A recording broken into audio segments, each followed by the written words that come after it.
来宾，欢迎莅临今天的纪念会。我们的活动即将开始，邀请各位准备入座。提醒您，舞台右侧的电视荧幕会同步的播放中英文的字幕翻译。为了维护观礼的品质，在活动进行中，请保持肃静，也请不要拍手、鼓掌。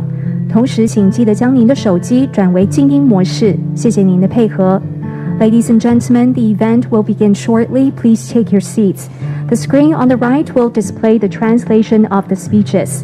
And to pay respect to the victims and families, please do not applaud during the event. And please remember to switch your mobile phones to silent mode. Thank you.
各位来宾，总统已经抵达会场。Ladies and gentlemen, Her Excellency President 蔡英文。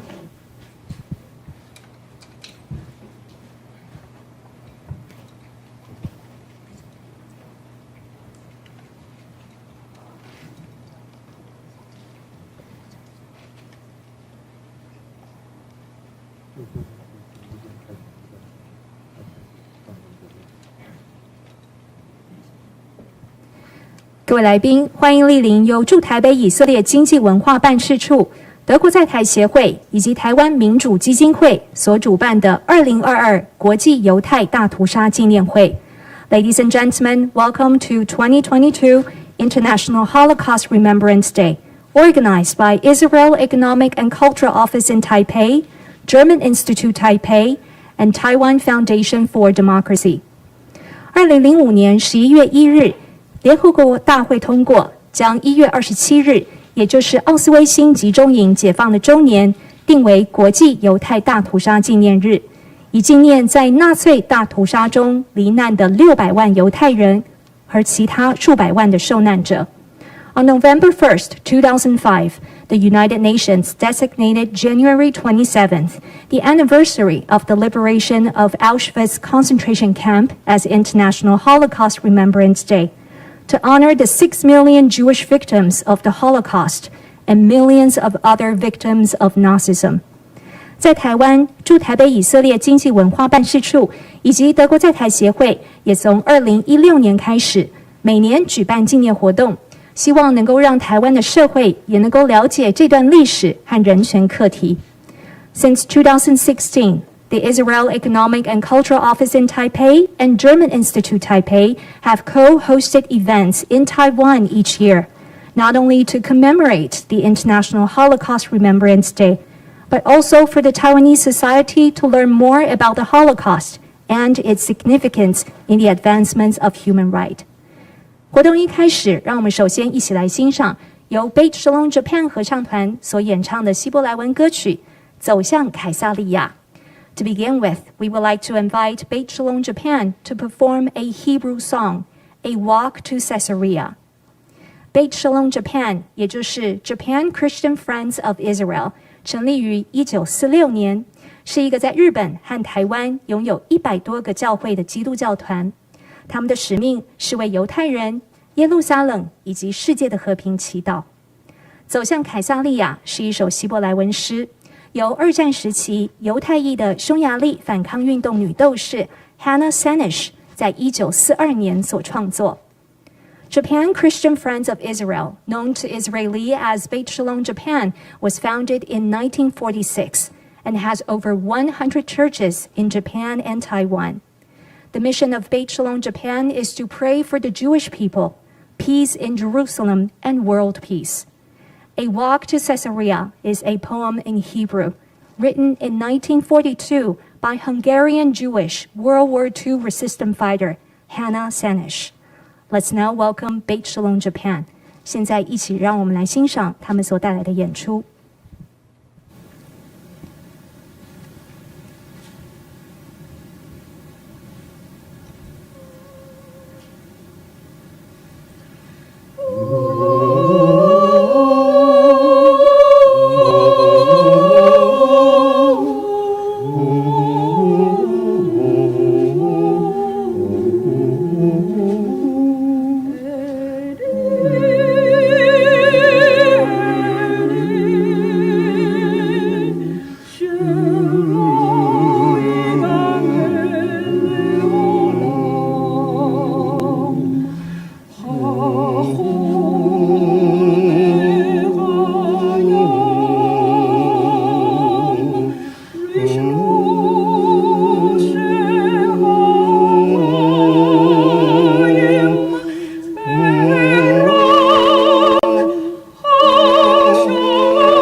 Thank you, Beit Shalom Japan. 谢谢 Beit Shalom Japan 合唱团，请回座。接下来，让我们邀请台湾犹太人社群代表 Leon Fenster 来诵读祈祷文 God, what is a human? Next, we would like to invite Leon Fenster, religious leader of the Taiwan Jewish community, to recite a prayer. God, what is a human?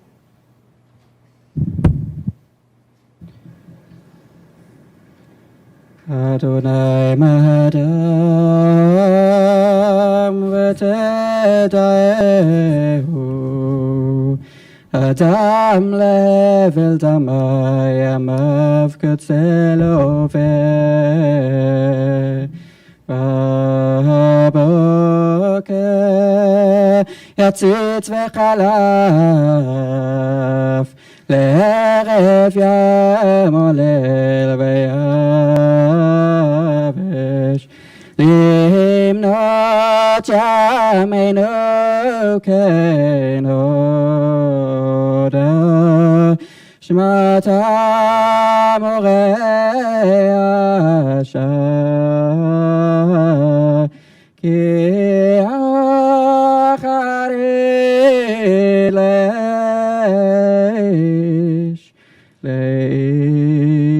Shalom. Elohim yiftei nafshi miyad shel ki yekacheni sela kala sheri ulevavi Solevavi v'chelki Elohim le'olam V'yashov ha'afal ha'aretz K'shehaya V'haruach tashov el Elohim Asher natana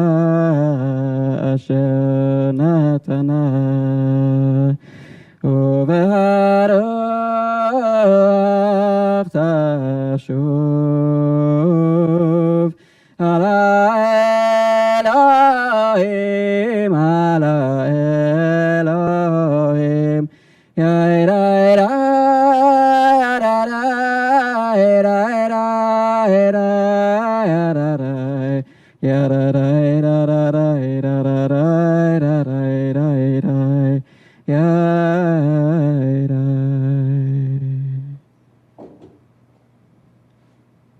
Thank you. Please take your seat.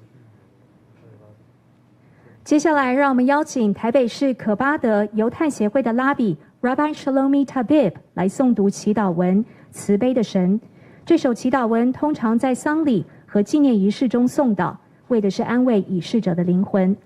Next, we would like to invite Rabbi Shlomi Tabib, president of Chabad Taiwan Jewish Center, to recite a Jewish prayer, Maleh Rahameh, merciful God. This prayer is for the soul of a person who has passed away, usually recited at the gravesite during the burial service and memorial services. Rabbi Habib, please. אל מלא רחמים שוכן במרומים אמצא מנוחה נכונה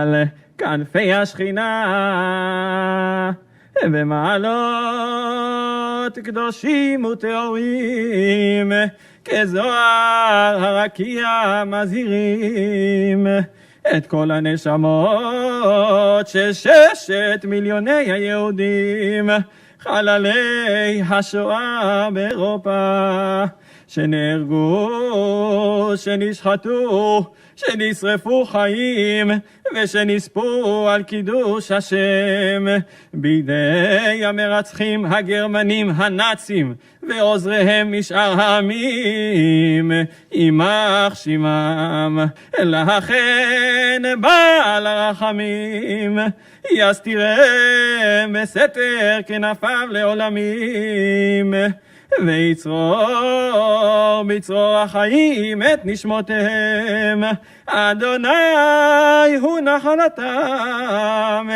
בגן עדן תהא מנוחתם ויעמדו לגורלם לקץ הימין ונאמר אמן. Thank you, Rabbi Tabib. 紧接着进行点烛仪式，来纪念纳粹德国期间遭到屠杀的600万犹太人。We will now light 6 candles in memory of the 6 million Jews who were murdered during the Holocaust.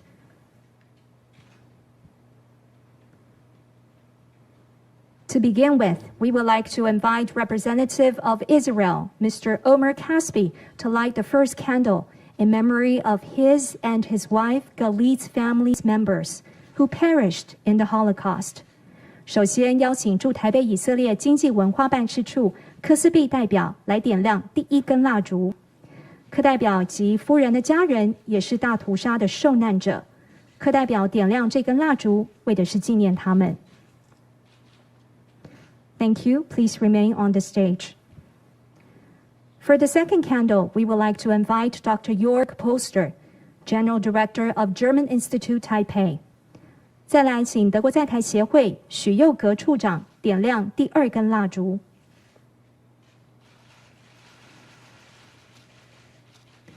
Thank you. 接下来请台湾民主基金会董事长暨立法院游锡坤院长点亮第3根蜡烛。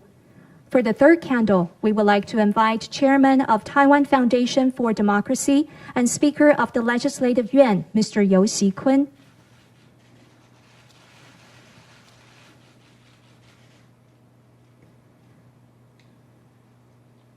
接下来请外交部吴钊燮部长点亮第4根蜡烛。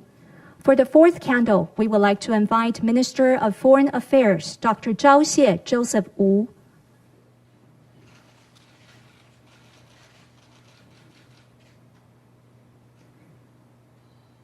For the fifth candle, we would like to invite Rabbi Shalomi Tabib. 接下来请 Shalomi Tabib Labi 点亮第5根蜡烛。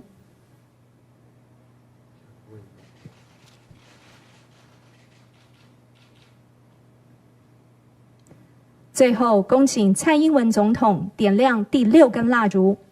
For the sixth candle, we would like to invite Her Excellency President 蔡英文。请总统留步，我们接下来进行合影。We will now take a group photo. We would like to invite Mr. Leon Fenster to the stage for the group photo.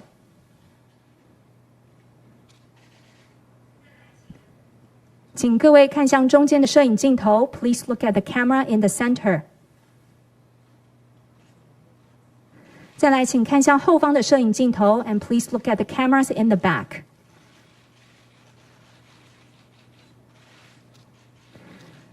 Thank you very much. Please take your seats. 谢谢各位贵宾，请大家回座。刚才以色列、德国和台湾的代表们为我们点亮了6根蜡烛，一方面纪念2次世界大战期间遭受到屠杀的600万犹太人，另一方面也向幸存者和受难者的家人致意。The 6 candles lit by representatives from Israel, Germany, and Taiwan are not only to honor the 6 million Jews who were murdered during the World War II, but also to pay respect to the survivors and families of the Holocaust victims. 接下来要邀请各位共同来观看一段世界大屠杀纪念中心主席 Mr. Danny Dayan 的致辞影片。Next, please welcome Mr. Danny Dayan, Chair of Yad Vashem, to give us some remarks through a pre-recorded video. Distinguished guests, it's a privilege for me as Chairman of Yad Vashem, the World Holocaust Remembrance Center, to address you from the Mount of Remembrance in Jerusalem. We are far from Taipei, but there are things that unite us, that are stronger than geographical distance. Together with our delegation in Taipei, and with the close assistance of government officials, with academy and think tanks, in the last years, we have together enhanced significantly the education, the remembrance of that horrid period in human history, in Jewish history.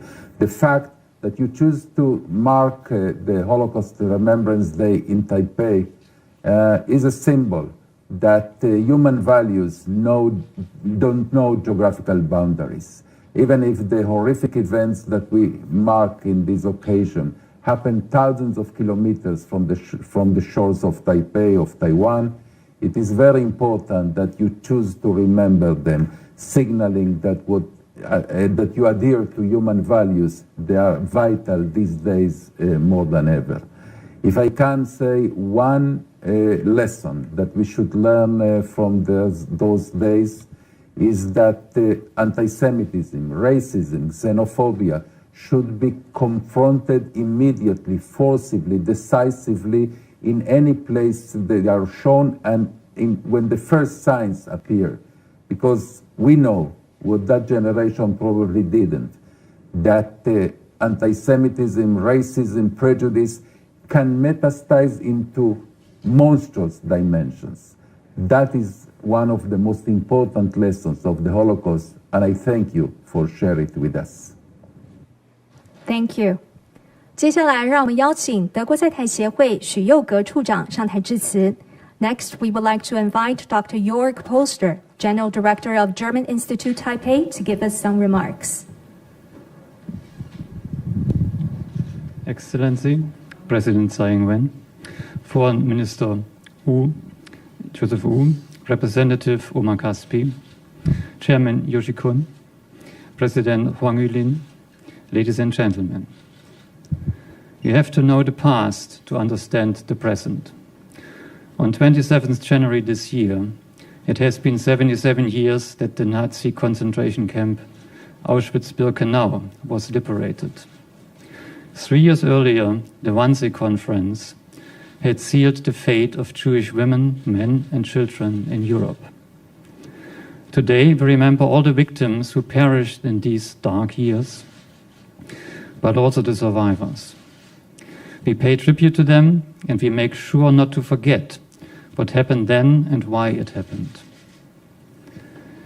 I remember visiting the concentration camp in Buchenwald as a young schoolboy, not far from my home in Central Germany. What we saw goes beyond what words can describe. This visit, how difficult it was at the time, did in fact instill memories which are not forgotten, as they were meant not being forgotten, but to be kept alive. As we have just heard the testimony of the hardships during these years from Yad Vashem Chair Danny Dayan, who shared his memories with us today, my thoughts went back to my visit to Yad Vashem only a few years ago. We will hear more from Mrs. Quint and Mr. Deutsch. When we go about our daily lives and solve our personal issues, one by one, we tend to forget the cruelties of the past. as our mind tries to protect itself from these impressions we carry in us. This is exactly the reason why it is so important to keep the memory alive, to commemorate the victims of the Holocaust in Israel and in Germany, and also here in Taiwan. It is our responsibility to make sure that we do not inflict on each other hatred, racism, and anti-Semitism again. The trust rebuilt over the last decades corresponds with the spirit of reconciliation, which marks the new and peaceful path for Germany and Israel. As we come together here at this memorial event organized by the Israel Economic and Cultural Office in Taipei, the Taiwan Foundation for Democracy, and the German office in Taipei. Remembering the past and listening to testimonies will help us to strive for a world without genocide, a world of acceptance and justice. Looking ahead, we will keep remembering the Holocaust and its victims, and our never again stands as an expression of our enduring responsibility. When we decades ago agreed to learn from the past in order to protect the future, we meant both war and genocide, which more often than not, go hand in hand. Still, we meet here today at a time when another shadow is cast at us in Eastern Europe by the Russian invasion of Ukraine. News have been reaching us telling of atrocities committed in this new war, which target, among many others, Jewish women, men and children, and even survivors of the Holocaust. While we were not able to prevent these events from unfolding, we must do everything to stop the fighting without delay. President Tsai, ladies and gentlemen, I'm grateful that we make this commitment together today, a world that remembers the Holocaust, a world without genocide, a world that finds its way back towards peace. Thank you. Thank you, Dr. Polster. Please take your seat. 再来，让我们邀请驻台北以色列经济文化办事处科斯毕代表上台致辞。Next, we would like to invite Mr. Omer Kaspi, representative of Israel Economic and Cultural Office in Taipei, to give us some remarks. Her Excellency President Dr. Tsai Ing-wen, Chairman of Taiwan Foundation for Democracy and Speaker of the Legislative Yuan, Mr. Yossi Kun, Minister of Foreign Affairs Dr. Joseph Wu, President of Taiwan Foundation for Democracy Mr. Yulin Huang, Director General of the German Institute Taipei Dr. Jo Polster, members of the Jewish community of Taiwan, ladies and gentlemen. It is with great honor that I stand here today representing the State of Israel on the occasion of the International Holocaust Remembrance Day in Taiwan. This year is the second time that we are holding this important event together with the Taiwan Foundation for Democracy and with the support of the Ministry of Foreign Affairs, and we deeply appreciate it. I would like to especially thank Ms. Rina Quint for her testimony that soon will be heard. Special thanks to Her Excellency President Dr. Tsai Ing-wen for honoring us with her presence here. A-19173. That was the prisoner number that was engraved by the Nazis on Leah Aharon's arm, as you can see in the picture on the screen. Like cattle, all prisoners that arrived in the Auschwitz death camp were marked in this way. They were stripped of their identity and their human dignity, becoming nameless numbers in the process leading to their inevitable extermination. It was the spring of 1944. Leah was only 21 years old. As she got off the train from her hometown in Romania, she was separated from her parents, who were sent directly to the gas chambers. She would never see them again. Together with a group of young women, she began months and months of daily hard labor under extremely difficult conditions that cannot be imagined. One day, they were instructed to take off their clothes and were taken to what she later realized were the gas chambers. For hours, together with hundreds of women crowded in the chamber, Leah waited for her execution. But a miracle happened. American planes bombed Auschwitz that very night, damaging its power system and preventing the gas chambers from working. Leah was taken out of the chamber. Her life had been saved.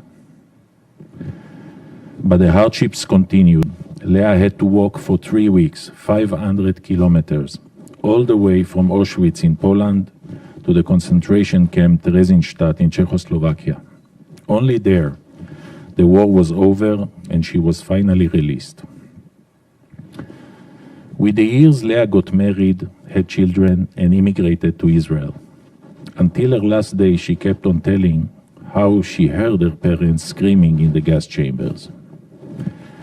Leah died at the age of 91, surrounded by her children and grandchildren. One of them is Galit, my wife, who was very attached to her. The story of Leah Aharon is a story of a human spirit that, from the most horrific inferno, knew how to make her way back to life. It also shows how Jews at that time had no control over their fate whatsoever, just like leaves in the wind, subject to the will of others. In Taiwan, Jews were always welcomed. Rabbi Ephraim Einhorn, both of whose parents perished during the Holocaust, arrived in Taiwan as early as 1975 and founded a local Jewish community that flourished ever since. Rabbi Einhorn passed away last year, and he will be deeply missed. About 3 months ago, the new Jeffrey D. Schwartz Jewish Community Center was inaugurated here in Taipei. An amazing creation, contains a uniquely rich Judaica museum and beautiful temple, will serve as a center for interfaith dialogue and education about the Jewish religion and heritage. These things are not taken for granted. As the number of anti-Semitic incidents across the world is on the rise, Jews have always felt safe in Taiwan. We are wholeheartedly grateful for that. It is wonderful to see how the bond of mutual respect and understanding between the Jewish and Taiwanese peoples is getting both stronger and wider. So let us continue working together to learn more about each other, sharing our cultures, our histories, and our humanity. Thank you very much, Representative Caspi. Please take your seat. 谢谢柯代表与我们分享Leah的故事，也期盼人类能够汲取历史的教训，并且也珍惜、捍卫我们得来不易的民主和自由。接下来，让我们恭请蔡英文总统上台致辞。Next, please welcome Her Excellency President Tsai Ing-wen. Representative Caspi, Director General Poster, Chairman Yu, Minister Wu, distinguished guests, ladies and gentlemen, good afternoon. I want to thank you all for coming here today to join us in remembering those who lost their lives in the Holocaust, paying tribute to those who survived, and acknowledging the sufferings of all the families and friends affected by this tragedy. My appreciation also goes to the Israel Economic and Cultural Office in Taipei, the German Affairs, the Ministry of Foreign Affairs, and the Taiwan Foundation for Democracy for organizing this important event. I also want to extend a special thanks to Holocaust survivor, Mr. Rina Queen, who will share her testimony with us later. As we gather here to remember the victims of the Holocaust, the 6 million Jewish people and many others who were murdered, we pledge to never forget this period in history when human dignity was cast aside for ideology. We should also never stop fighting against the scourge of bigotry. In Taiwan, we are working to ensure that we also address the injustices of our past and uncover the atrocities committed under the authoritarian rule. This year marks the 25th anniversary of the 228 incident.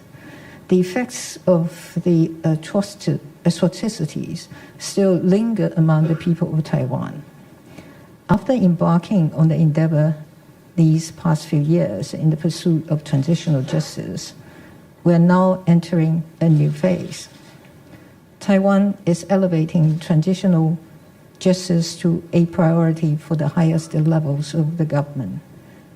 The Executive Yuan establishing new government bodies to further instill the values of transitional justice in our policy implementation.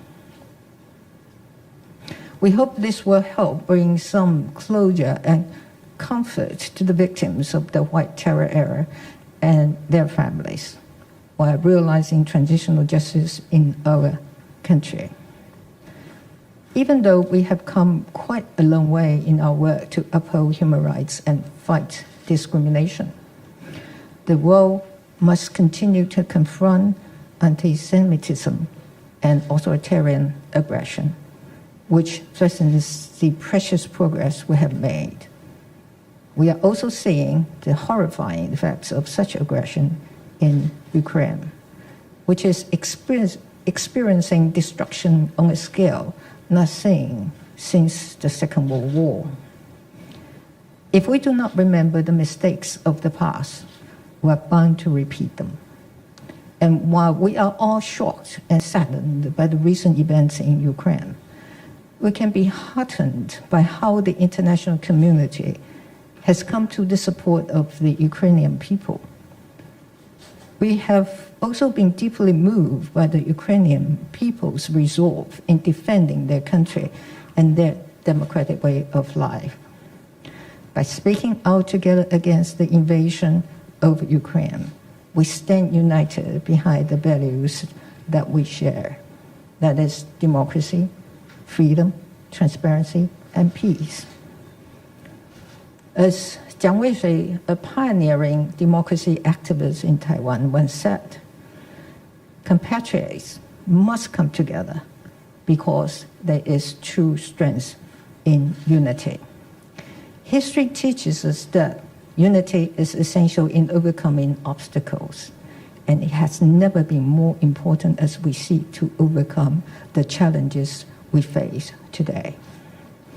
As we are confronted with the growing threat of authoritarianism, we owe it to the memory of those who came before us to protect the values of democracy and human rights. We will continue to work together with our democratic partners to uphold these values so that we can leave a better world to future generations. Thank you all again for being a part of this Holocaust Remembrance Day event. The memories of the Holocaust victims must be passed down from generation to generation, and it is incumbent on all of us to remember them. We must never forget. Thank you. Thank you. 谢谢总统，非常感谢总统莅临今天的纪念会，让我们恭送总统离场。Ladies and gentlemen, we thank President Tsai for attending the event today. 接下来，主办单位邀请犹太大屠杀的幸存者 Rina Quent 女士以及世界大屠杀纪念中心的主任 David Deutsch 来进行线上的对谈。两位呢，从以色列和我们进行连线，来分享 Rina Quent 女士的见证。And now, Holocaust survivor Ms. Rina Quent and Dr. David Deutsch, Head Desk of Asia and Africa Section at the International School for Holocaust Studies at Yad Vashem, will join us online, live from Israel, to share a testimony from Ms. Quent. Let's now hand the floor to Dr. Deutsch. Hello, everyone. It is wonderful to see you. Hello, Rina. I am delighted that Rina will be joining us for the next half an hour and telling us her story. Rina, let's go right into it. And I would like to begin with maybe tell us something about what you remember about your home. Okay, first I'd like to thank you very much for allowing us to come today. I feel very privileged to be alive, and I feel very privileged and honored to be able to speak to such a distinguished, illustrious audience. And thank you very much for caring what happened. And we hope that the events of today will work out better than they are working out right now. My story is different from most Holocaust stories. First of all, 1.5 million Jewish children were murdered for no other reason that they were Jewish children. Most children who did survive did so by being in Christian homes, in convents and nunneries, and hiding on false papers. They had some people who helped them, not enough. My story is different because when you lose your mother and your father, your brothers and everybody in your family, you have no one. But every time I lost somebody, thank God very much so, somebody came and helped me. And then my story is different because it has a happy ending. I can say that for 6 million who were killed, and 1 million others besides the Jewish people who were killed in the war. And thank God I'm alive. What I remember from my past, I was 3.5 years old when the war started, and 9.5 when the war ended, and all that time I was in incarceration. I was in the ghetto, I was in various camps. What I remember before, David, is that I lived in a lovely house. Maybe you have a picture of that house. And yes, I have This one. No, that's the synagogue. Okay, yeah, this is the inside of the house. I had the outside. In 1989, I went back to Poland and I found lots of documents, including the house. And the Polish woman living in the house told me she remembered my father. I don't remember him, but I did get a lot of documentation. I wrote a book and with somebody who did a lot of research for me. When I went back to 1989, I found the house. I found that my mother in 1930 had a store, and my father was a tailor, and they lived in a very nice house. I lived there with my mother and my father and my brothers. But when I was 3.5 years old, in September 1st, 1939, the Germans came into Poland. And as soon as they came in, the war started. The Polish army was not ready for them. And I was outside with my mother and my brothers. Planes came in, tanks came in. The German army marched right in. The Polish army didn't even have proper shoes and proper uniforms. My mother quickly took us down to the cellar where there were potatoes and other things waiting because people sort of anticipated that this might happen. There were other neighbors who also came down there. The war started very, very quickly. And at one point, they took my father to slave labor camp. He was taken with other able-bodied men like my uncle, and he was lucky to be taken because people said if you would work, they wouldn't take you to those other places, which were so terrible. Nobody believed that the Germans, cultured, civilized people, would have gas chambers and shootings and pits to shoot people right in. Nobody wanted to believe it, and nobody wanted to hear of it. My father was taken away. I remained in the house with my mother and my 2 brothers, David and Joseph. My mother must have come from a well-to-do family, and the reason I know that, because in 1930, when my parents were married, my mother made a pre-nuptial agreement where a lawyer wrote a contract of what she brought into the marriage, and she had some jewelry, and she had a coat, and she had furniture. My father apparently didn't have very much, but she wrote that. Can you imagine in 1930, without women's lib, she was willing to do things. She was way ahead of her time. My mother, because she had some money, was able to trade maybe her coat or her shoes or jewelry to get us bread. Because as soon as the Germans came in, they put a barbed wire fence around the Jewish section, and that was called a ghetto. And then sometimes later, people in surrounding villages couldn't stay there, and they came in. And the ghetto was very crowded. There wasn't enough food. People were starving. There wasn't enough medicine, and people, of course, were getting sick. The weather was very cold, the way it is now when you see what's happening in Eastern Europe, and there wasn't enough heat. But we went along. But one day, there was banging down at the door, middle of the night, saying, "Rouse, rouse, fast. You have to get up, and you have to run down these terrible stairs." You can see them before. These? Yes, these stairs, but you have the next picture where, no, and we ran down the stairs. People fell on top of each other. People were crying. There were babies. There were old people. There were pregnant women. And we were brought into this big square. 2,000 people had been gathered around from the ghetto. And from there, we were herded through the streets like animals, one after other, beaten and clubbed until we got to the synagogue. The synagogue, you can see it. It's a beautiful building. And it was not damaged so much during the war. But unfortunately, there are no Jews left in Piotrków, not a one. So the synagogue has been made into a library, which is better than a stable or completely torn down. But you can see in the library, you can see the books, and I'm there in that red jacket with 2 women whom I hired to help me find a lot of the documents, a lot of things that I thought I knew, but I wasn't sure of. In back of that synagogue, you can see a door. I was in this big room with my mother and my 2 brothers, and there was shooting and going on, and people were dropping dead. Chaos, pandemonium.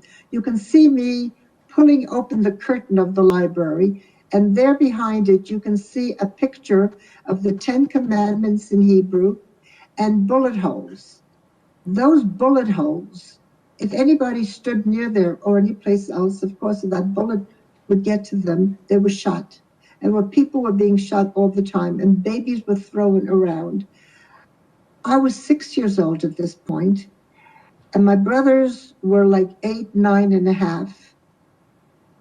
I'm sure I must have been holding on to my mother's arm. I'm sure my brothers must have been holding on to my mother, because that's what little children do. I'm sure my mother must have been holding on to me. I don't really have any documents to prove this. But in the back of that door that I showed you, there was a man. I'm not quite sure he was.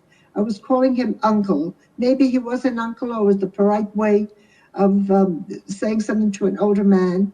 My name at that time was Fredja, or Fredel. I tell you at that time because I've had 6 different names. I've had 6 different names. I've had 6 different mothers. I was a boy. I was a girl. It's pretty amazing that I know who I am, but I do. This man told me to run. I don't know where I got the courage. I don't know where I got the nerve. Maybe my mother pushed me. Maybe God pushed me. I let go of my mother. I let go of my mother's hand. My mother let go of me, and she pushed me, and I ran. I don't know how a child of 6 would let go of her mother's hand when she's so scared, she's so petrified, and the bullets are flying. I ran out. The soldiers could have shot me. They could have bopped me over the head. They could have pushed me back. Maybe they didn't see me because there was pandemonium and chaos. Or maybe they figured, how far is this kid going to run? Let the next soldier shoot her. I don't know how it happened, but I ran out. That was the last time I saw my mother and my brothers and the rest of all those people, including many family members. Nobody in the family survived. They were taken to Treblinka. We have some pictures of Treblinka, and that's a picture of Treblinka. That's where they were taken. And there are 17,000 stones to remember 860,000 people who were murdered in Treblinka. I never saw any of them. None of them stayed alive. Rina, can I ask you another question, which is actually a follow-up? It seems miraculous, just the mere fact that you passed sort of that one event. And I do know your story, and those events continue on and on. those sort of small, impossible events that happened to you. So I would like to hear from you, how is it that you did survive from this point on? Well, this man took me to my father, who was working in a glass factory. There were 3 factories in our hometown. There were slave labor camps run by the Germans. They worked very, very hard. When my father saw me, he hugged me and he kissed me, and he was so happy that I was still with him. He did not know what happened to the other people.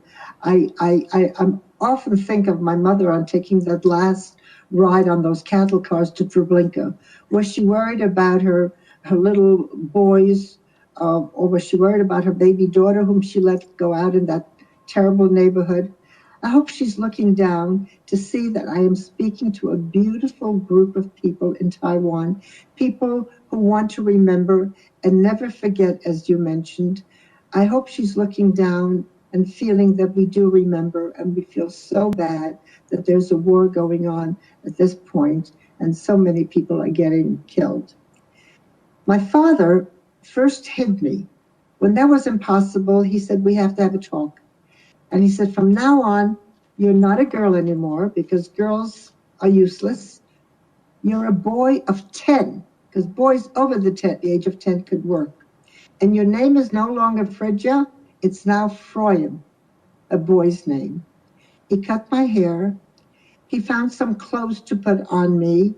I learned to speak Polish in the grammar of a boy. I had to be very careful going to the bathroom, getting undressed. I was a boy. More correctly, I was a man. I was a man who had to work. And my job was bringing water to the people in the factory, sometimes to drink it, because if they were so dehydrated and if they would faint or die, they wouldn't work. And their whole purpose was to have them work. But the water was also to put the glass that was manufactured from those hot ovens, the glass would cool it off. The people worked very hard. I brought that water every day. More than anything I remember in that camp were the dogs. They had big German vicious dogs. And any time one of our captors wanted to show who was in charge, if that dog would take a bite of your arm, it was like a death sentence. Because if you couldn't lift your arm, if you couldn't work, they would shoot you. If got infected, too bad. They would shoot you. They had plenty of people to take your place. The fear of those dogs never leaves you. Many of the men helped me out. They knew if somebody came in, someone of the Germans came in, they would try to hide me. People helped me out all the time. But one day, the Allies, meaning the Russians, the Americans, and the British, were getting closer. This was the end of 44, and the Germans wanted to hide everything they had done. There were 6 extermination camps: Auschwitz, Majdanek, Sobibor, Chełmno, Treblinka, and Belzec. They were all in Poland. There were concentration camps throughout Europe. The Germans decided to take the people out of the extermination and concentration camps that were in Poland and send them to other places. So once again, we had to march through to the Umschlagplatz, a place where they had these terrible cattle cars, and 80 to 100 people were pushed into those cars. We didn't even have stairs. Animals have ramps or something to go on. Everybody had to push everybody else in, or the people in the cars to pull you in. 80 to 100 people were pushed into those cars. When the car was full, they would close the door. It was pitch black inside. There was nothing to eat. There was nothing to drink. And there was one pail for a toilet. Sometimes these trips could take 3 days. Can you imagine? Nothing to eat, nothing to drink. And even if you don't eat and drink, you have to go to the bathroom. But you couldn't even get over. And people got so weak, and people were moaning, and people were crying, and people were dying, and people soiled themselves. So the whole place was one big, messy toilet. The stench was just incredible. I don't know how anybody survived it. Finally, we crossed the border from Germany to Poland, and the doors were open, and we had to jump out onto the snow. It seems to me it always snowed. I know that's not true because I've been back to Poland in the spring and in the summer, and the sun is shining, and there are trees, and there are flowers, and things growing. I don't remember it ever being warm. It was always freezing cold because we didn't have a coat. We had just a uniform. We didn't have shoes. When we came into Poland, we had to jump down from the cars into the snow. We used the snow to eat it because we were so famished. We used the snow to drink it. And we used the light, because it had been so pitch black in those cars, to look around who was still there. And while we were looking around, there were people who came from, there were 3 camps: woodworking, tanning of leather, and the man's camp that I was with was Hortensia Glass Factory. While we were getting used to this new situation, Germans on motorcycles, one driving and the other one sitting in the seat next to it, came, and with loudspeakers, they made an announcement: you're being taken to camps. Men on one side, women on the other. My father had a problem right now because he knew, I didn't know anything, I was a child, but he knew that when you'd go into the camps, you would have to get undressed. You would have to take off all your clothes and leave all your belongings. If I would get undressed, they would see I'm not one of the men, and they would kill me, and they would kill my father, and anybody who tried to help me. My father gave me some pictures and of my mother and my father and 3 children, 2 boys and a girl. And he met a school teacher, and he asked her whether she would keep an eye on me. And he promised me. He promised that the war is going to be over right away. You can see the Allies coming in. War will be over. And he promised to meet me in our hometown in Piotrków in Poland. He promised, and fathers are supposed to keep their promises. My father didn't keep his promise. I never saw him again. I don't know if he was killed in Buchenwald. We have a train schedule, David, if you would show it. The Germans were very, very good about keeping all kinds of records. And this is a train schedule of the people who were taken from Poland to Buchenwald. I don't have anything about Bergen-Belsen because Bergen-Belsen was completely burnt down, all the records and everything that they had there. So he went to Buchenwald. I had a new mother, and the women were going to be taken to a place called Ravensbrück or Bergen-Belsen. We started walking in the snow. I didn't have a father, but I had a new mother. I don't even remember her name. But as we were walking in the snow, if somebody sat down for a minute, they were shot. If somebody fell down, they were shot. As you went along, there was blood and bodies and blood and bodies. And there we trudged along without shoes, or sometimes people had wooden clogs, which hurt so much when the snow got into them. Or they didn't have coats, they didn't have hats. I don't know how anybody survived it. And finally, when we got into Bergen-Belsen, just the way my father predicted, we had to get undressed and leave everything we had. I don't know that people had very much, but I did. I had a picture that my father gave me, and I was holding it in my hand, and I really was holding it very tightly. One of the Germans must have thought that either I had a diamond or jewelry or money. He pried open my hand. He must have been very disappointed because all I had was pictures. He tore them up and threw them away. To him, it was garbage.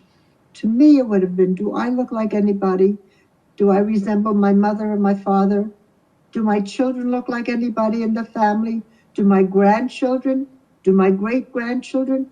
I have no idea what my mother, my father, and brothers looked like. I just don't remember that. We went into the showers, and when we, cold showers, and they were water, they were not gas. And when we came out, we were shivering because we were cold, because we were scared, we were humiliated. This woman, my new mother, stole a black coat. She took a black coat from the pile that somebody had left. She could have been killed for doing such a terrible thing. But I think she saved my life with that, because she kept the coat and her body kit around me. And maybe that gave us a little bit of heat, because it was freezing cold. And I don't know what happened to the woman. I don't know what happened to the coat. But these were the kind of toilets that you see that we went into. Can you imagine a whole group of women, 100 women going in at one time to take care of their needs? And if you didn't get into one of these toilets, you'd go into a pit outside. And you know how scary it is to go to take care of your needs in a pit in case you'd fall in there. What would happen? And these were the kind of barracks. By the time we got there, they were all broken down. Every woman, 5 or 6 women, when they came out of the showers, would get a blanket. Can you imagine covering yourself in a bunk bed like that, 5 or 6 women together? Every day, the most important thing was food. And the food we got was old soup that smelled like garbage because it was made out of garbage, and some black bread. And every day, hundreds of people died. And the women would take their blanket and put a body in there and just throw it someplace. You can see on the side there, bodies, any place you found, just dead bodies all over. In Auschwitz, you smelled gas. In Bergen-Belsen, you smelled death. Death was all around you. One day, I was very sick with typhus. But to say that I was sick with typhus, everybody was sick with typhus. It's a very contagious disease, and you get it with lice and fleas. And the barracks we slept in on the floor with a straw was filled with lice and fleas and rats. And with the scratching and the blood just contained and everybody got sick with typhus. I found myself under trees. Do you have that picture of the trees? Under those trees with dead bodies, some alive, some dead, and I knew that this one died yesterday and this one died tomorrow and this one is going to be dead in a few minutes. You just knew that that was natural. I didn't know how much longer I would be alive.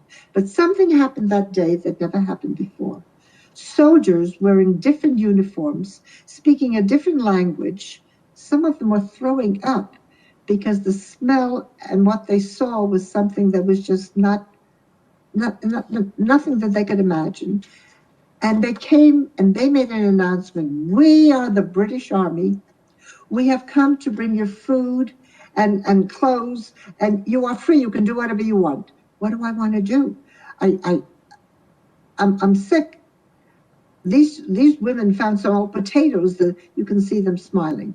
Anyway, the British had a very hard time. The first thing they had to do. I'm very happy. I want you now to really, as you're continuing, to describe for them the point of liberation, from the British Army on. Okay. And the British Army worked very hard. The first thing they had to do was build big ditches, and they got. Can you show the pictures of the ditches, please? And bury all the people. 10,000 bodies were around. The next picture will show you not only. Okay, so leave that. That's fine. Here, they had to get rid of all the bodies, to get rid of all the smell and infectious diseases. And then they tried to feed people, and 14,000 people died after the war, 2,000 because they ate the wrong food. We have nothing to eat. You can't give somebody a chocolate bar or a good ham sandwich. And then they burnt down all the barracks that the Jewish people lived in because they were so filled with rats, with fleas, with everything, and feces, everything that you can imagine. There was nothing left. But any kind of records that they had, everything was destroyed. And then they took us meaning some of the children and some of the mothers or sick people, to Sweden. Sweden had not been at war, it was neutral. And so we were taken to displaced persons camp in Sweden. Many of the things that I tell you, I have proof of without remembering. And this is a document that I have of where I was transferred from German concentration camps to Sweden, the first DP camp, or they called it an alien camp, but I was very sick. with typhus, with diphtheria, with some sort of lung disease. Everybody was sick. And they took me to a Hasselholm hospital where a wonderful Christian family came to visit me. And they brought me a doll. I can't remember having a doll before. And then they asked if I want to go and live with them. Well, I very much wanted to have a mother and a father and beautiful people who gave me gifts. But the people around me said that I was Jewish and I should go to Palestine. Why did I say Palestine? Because there was no Israel. That's why Israel is so important to us. If we only had an Israel in 1938 instead of 1948, just 10 little years, if only the countries of the world would have opened their doors to refugees. We didn't have anybody. Nobody at all cared for us. But Sweden did take us in. But they said that my mother and my father and my brothers were in Palestine. So I didn't want to go with this Christian couple. And I went to a different camp. And I was going to go to Palestine. But I met a new woman who became my mother. Her name was Anna. I do remember what she looked like. And she had a son and daughter. Her daughter was 9.5 years old. Anna's brother had sent her tickets and immigration papers and all the things that she needed to come to America. Somebody had to sponsor you. And I was going to go to Palestine.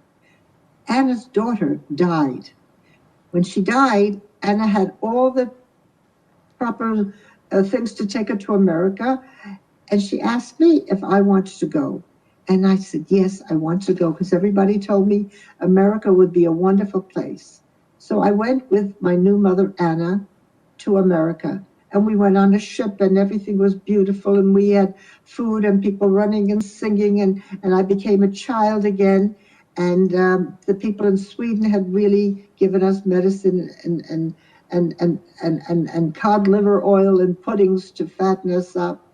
And we came to America. Anna's family met us and got us a little apartment. Anna, her son Sigmund, and I, who got her name and her birthday. I didn't have my birthday, so I got Fanny's birthday, which I still use today, but I found my real birthday.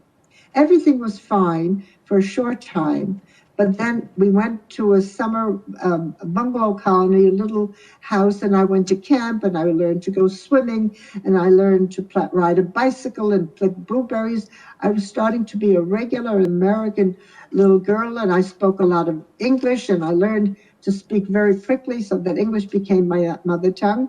But one day, Anna's family came, and everybody looked very sad and was crying. And he said, okay, you have to come with us now. And they took me to a place, and they didn't explain to me the place because they thought I was so wise about death. I didn't know anything about it. They took me to a cemetery. Anna, my new mother, had died. A lot of people after the war, we don't realize, they came back so sick, physically, emotionally, mentally. And Anna, even though they took her to a hospital and they gave her penicillin and all the proper things, she died.